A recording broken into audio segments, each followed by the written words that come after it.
Innal hamdalillah nahmaduhu wa nasta'inuhu wa nastaghfiruh wa na'udzu billahi min shururi anfusina wa sayyiati a'malina may yahdihillahu fala mudilla lahu wa may yudlilhu fala hadiya lahu asyhadu an la ilaha illallah wahdahu la syarika lahu wa asyhadu anna Muhammadan abduhu wa rasuluh.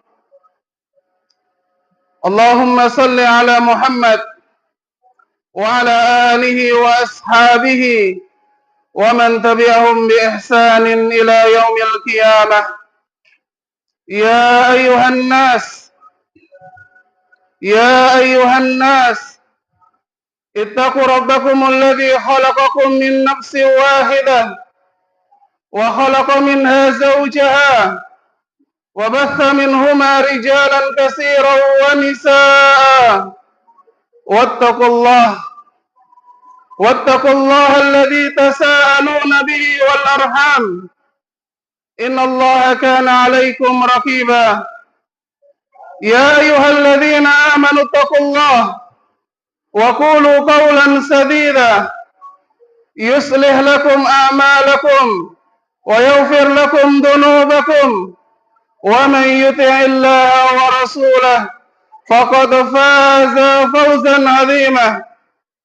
Amma ba'd, fa inna astaqal hadits kitabullah wa khaira hadi Muhammadin sallallahu alaihi wasallam wa syarrul umuri muhdatsatuha fa inna kulla muhdatsatin bid'ah wa kulla bid'atin dhalalah wa kulla dhalalatin finnar. Ayuhan nas, hendaknya setiap hamba memeriksa akan dirinya dan hatinya. Apakah takwa itu masih menyinari apa yang ada di dalam hati sehingga menjadi petunjuk menjalani kehidupan, atau nilai-nilai takwa telah tergerus oleh kesibukan duniawi kita sehingga melalaikan kita dari Allah Subhanahu wa taala. Ayyuhal muslimun, ketahuilah bahwasanya takwa adalah silah penghubung antara Rabb dengan seorang hamba. Takwa adalah asas di atas amal soleh, dan takwa adalah hijab yang akan menghijab seorang hamba dari maksiat dan perbuatan dosa kepada Rabb-Nya. Inilah kemuliaan, inilah nikmat dari Allah Subhanahu wa taala. Ketika seorang hamba Allah Subhanahu wa taala berikan hidayah kepadanya, hidayah di atas Islam, bukan hanya Islam sekedar Islam, namun Islam di atas sunnah. Ketika engkau memperhatikan, wahai saudara-saudaraku, wahai anak-anakku, dari sekian miliar manusia, Allah Subhanahu wa taala pilih kalian, memilih kita untuk mendapatkan hidayah ini. Hidayah di atas Islam, hidayah di atas sunnah. Maka ini nikmat Allah Subhanahu wa taala yang paling agung. Dan nikmat yang kedua, setelah nikmat Islam dan sunnah, maka ketahuilah bahwasannya ketika Allah Subhanahu wa taala memberikan kepada hati-hati kalian hidayah untuk memiliki sifat istiqamah, maka ini adalah hidayah yang terbesar, yang kedua setelah hidayah di atas Islam dan hidayah di atas sunnah. Allah Subhanahu wa taala menggambarkan kondisi orang-orang yang beriman, yang mereka memiliki istiqamah. Innal ladzina qalu rabbuna Allah summa istaqamu tatanazzalu alaihimul malaikatu alla takhafu wa la tahzanu wa absiru bil jannati allati kuntum tu'adun. Allah Subhanahu wa ta'ala menggambarkan kondisi orang-orang yang beriman, bahwasanya orang-orang yang mengucapkan Rabb kami adalah Allah, dan kemudian mereka beristiqamah di atas ucapan itu, maka Allah Subhanahu wa ta'ala perbantukan malaikat untuk menyokong mereka ketika mereka menemukan syada'id, kondisi-kondisi kritis, kondisi-kondisi yang memerlukan bantuan, memberikan kepada mereka istiqomah di alam kubur mereka, bahkan mendukung mereka ketika mereka menghadap Allah Subhanahu wa ta'ala dengan ucapan yang teguh. Malaikat itu berkata, "Allah takhafu wa la tahzanu." Janganlah kalian takut, jangan kalian bersedih, dan hendaknya kalian bergembira dengan kabar yang Allah Subhanahu wa ta'ala berikan kepada kalian, berupa kabar bahwasanya kalian akan menempati surganya. Ayuhal muslimun, meskipun istiqamah ini adalah nikmat yang terbesar yang Allah Subhanahu wa ta'ala berikan sebagai buah daripada nikmat Islam dan sunnah, maka ketahuilah bahwasannya musuh senantiasa memantau dari tempat pemantauan. Sesungguhnya jiwa-jiwa kita juga mendorong kepada kemaksiatan dan dosa, dan senantiasa orang-orang yang memiliki penyimpangan menginginkan agar kita menjauhi sikap istiqamah. Ketika Nabi Shallallahu Alaihi Wasallam mengingatkan kita akan bahaya bid'ah, akan bahaya penyimpangan, dan berapa banyak penyimpangan, Nabi Shallallahu Alaihi Wasallam berbicara terkait dengan sunnah. Addu 'alaiha bin nawajid, gigit sunnah tersebut dengan gigi geraham kalian. Faedahnya, pelajarannya adalah bahwasannya ada di tengah-tengah manusia, ada di tengah hamba-hamba Allah yang mereka memiliki sifat-sifat buruk, tujuan-tujuan jahat, dan keinginan untuk menghancurkan kaum muslimin dengan sifat istiqomah mereka, agar mereka melihat kita tidak memiliki istiqomah dan mengikuti keinginan-keinginan mereka. Dan berapa banyak di antara kalangan penuntut ilmu yang kita lihat mereka tergelincir. Berapa banyak di antara para dai yang mereka terperosok. Dan juga kita melihat bagaimana banyak di kalangan para ulama, wa iyadu billah, mereka mengikuti alunan dan seruan-seruan syubhat. Maka dari itu, apa yang harus kita lakukan di atas nikmat dari nikmat istiqomah ini? Sebuah pertanyaan bagi kita sebagai penuntut ilmu. Apa yang telah engkau lakukan, wahai adik-adikku, wahai saudaraku, wahai kaum muslimin, atas nikmat dari istiqomah ini? Nikmat dari hidayah yang telah Allah Subhanahu wa ta'ala berikan kepada kita. Maka yang pertama, di antara pilar penyokong dari istiqomah agar Allah Subhanahu wa ta'ala senantiasa memberikan kepada kita istiqomah di atas hidayah, hendaknya engkau memiliki rasa syukur kepada Allah Subhanahu wa ta'ala bahwasannya engkau telah diselamatkan dari berbagai macam syubhat, diselamatkan dari berbagai macam penyimpangan-penyimpangan akidah, dan engkau sampai detik ini berada di atas jalan yang lurus, insya Allah. di atas bimbingan Nabi Sallallahu Alaihi Wasallam, di atas jalannya para generasi terdahulu yang saleh, maka syukuri hal itu.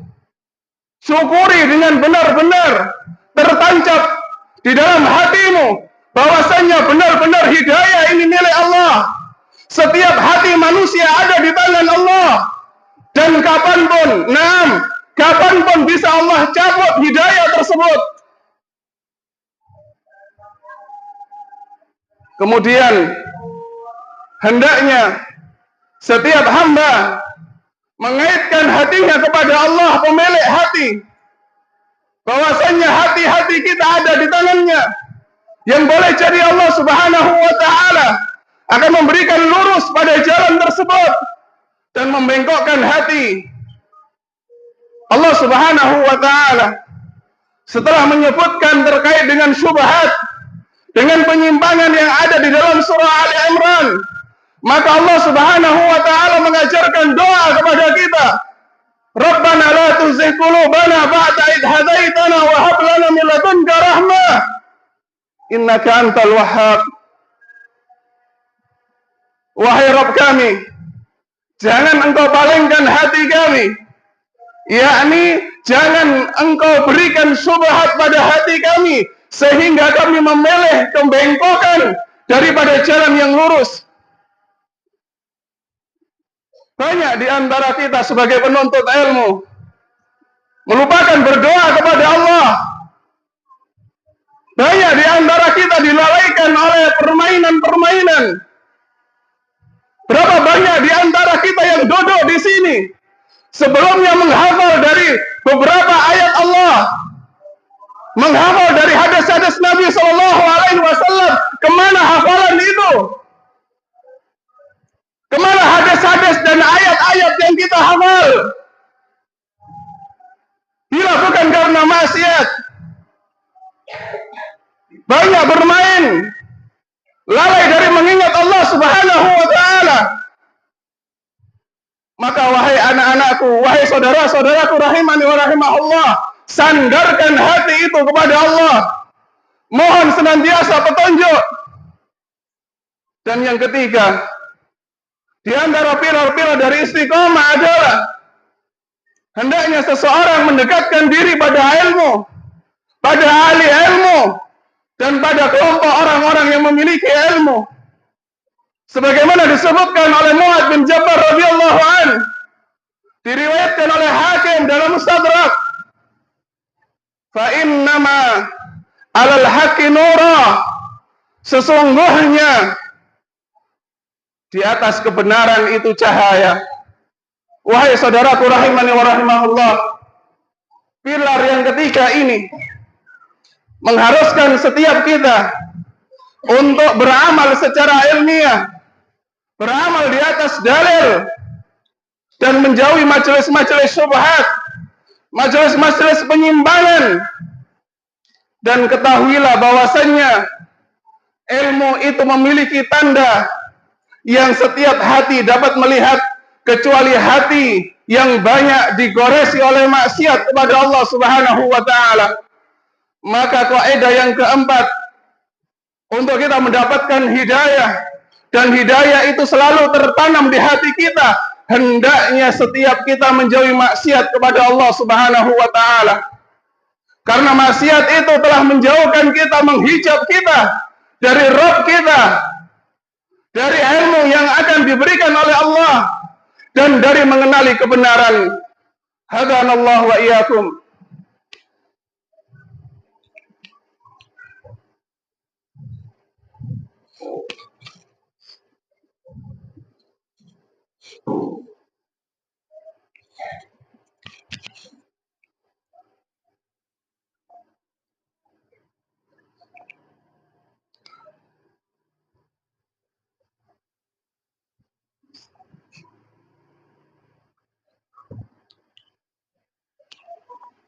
Alhamdulillah, alhamdulillahi wa kafa.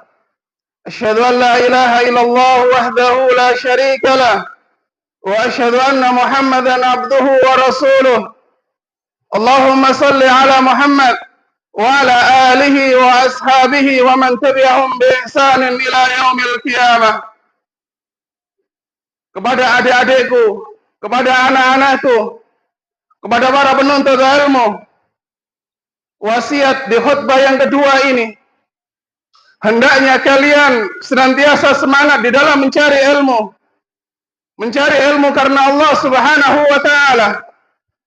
Membiasakan diri dengan hari-hari di atas keilmiahan.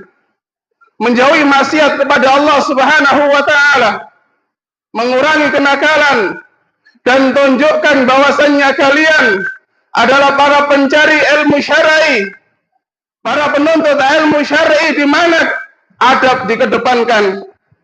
Jangan sampai ada ucapan bahwasanya penuntut ilmu syar'i, anak-anak orang-orang dari kalangan salafiyun adalah anak-anak yang tidak mengenal adab. Jadikan pondok ini rumah-rumah kalian. Jadikan guru-guru kalian sebagai orang tua kalian. Dan hendaknya kalian memperlihatkan adab yang baik di tengah masyarakat kita. Ketahuilah bahwasannya masyarakat ini telah jauh dari ilmu. Telah jauh dari adab-adab Islami. Maka kalian adalah penegak-penegak adab itu. Hendaknya kalian benar-benar menjaga adab-adab kalian. Karena sesungguhnya sebelum seseorang mengenal akidah kalian, sebelum orang mengenal manhaj kalian, mereka akan menilai bahwasannya kalian di atas dua hal, kebaikan maupun keburukan, adab yang buruk maupun adab yang baik. Maka wasiat di dalam khutbah ini, semoga Allah Subhanahu wa ta'ala senantiasa menanamkan kebaikan kepada kita sekalian. Tunjukkan adab sebagai pengikut Nabi. Tunjukkan bahwasannya kalian di atas manhaj yang lurus, di atas manhajnya para sahabat Nabi Sallallahu Alaihi Wasallam. Ikutilah Utsman bin Affan, ikutilah Ali bin Abi Thalib, ikutilah Umar bin Khattab. Bagaimana mereka beradab kepada orang tuanya, bagaimana mereka beradab kepada lingkungannya. Karena sesungguhnya sekali lagi, penilaian kalian sekedar adab yang ada pada diri-diri kalian. Hiasi dengan ketakwaan kepada Allah. Hiasi dengan adab-adab yang mulia. Jauhi maksiat kepada Allah sehingga Allah membuka hati-hati kalian. Allahumma ighfir lil muslimina wal muslimat wal mu'minina wal mu'minat wa alif baina qulubihim wahdihim subulas salam. Allahumma aqsim lana min khasyatika ma tahullu bihi bainana wa baina ma'siyatik. ومن طاعتك ما تبلغ بها جنتك ومن اليقين ما تهون به علينا مصائب الدنيا ومتعنا اللهم بأسماعنا وأبصارنا وقواتنا ما أحييتنا واجعله الوارث منا واجعل ثأرنا على من ظلمنا وانصرنا على من آذانا ولا تجعل مصيبتنا في ديننا ولا تجعل الدنيا أكبر همنا ولا مبلغ علمنا ولا تسلط علينا بذنوبنا من لا يخافك ولا يرحمنا. ربنا آتنا في الدنيا حسنة وفي الآخرة حسنة وقنا عذاب النار. وصلى الله على نبينا محمد. سبحانك ربك رب العزة عما يصفون وسلام على المرسلين وآخر دعوانا الحمد لله رب العالمين. أقم الصلاة.